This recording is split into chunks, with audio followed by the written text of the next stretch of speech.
పశ్చిమ గోదావరి జిల్లాలో దివంగత ముఖ్యమంత్రి వైఎస్ఆర్ విగ్రహం ధ్వంసంపై వైసీపీ శ్రేణులు సీరియస్ అయ్యారు. మొగల్తూరు మండలం కొత్తపాలెంకు చేరుకున్న వైసీపీ నాయకులు, అభిమానులు వైఎస్ఆర్ విగ్రహాన్ని ధ్వంసం చేసిన దుండగులను అరెస్టు చేయాలని ధర్నాకు దిగారు.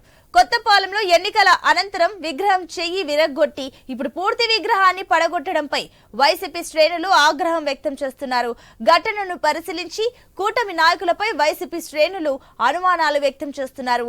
రంగంలోకి దిగిన పోలీసులు గ్రామంలో పోలీస్ పికెట్ ఏర్పాటు చేసి డాగ్ స్క్వాడ్ క్లూస్ టీమ్స్ తో విగ్రహం ధ్వంసం ఘటనపై దర్యాప్తు చేపట్టారు.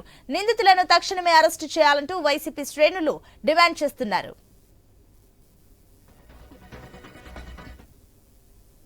మరి గ్రామాలకి ఏంటి ఊళ్ళకి ఏంటి చాలా మేలు చేశారండి. రైతులు కూడా చాలా మేలు లేని ప్రభుత్వం అందించారు.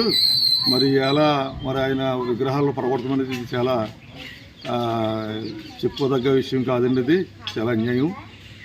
అటువంటి మరి చాలా పథకాలు పెట్టాడు ఆయన. అన్ని కూడా రైతులకి ఎంతో మేలు చేశాడు. ఆ మేలుని గుర్తించే మా గ్రామంలో విగ్రహం ప్రతిష్ఠించామండి.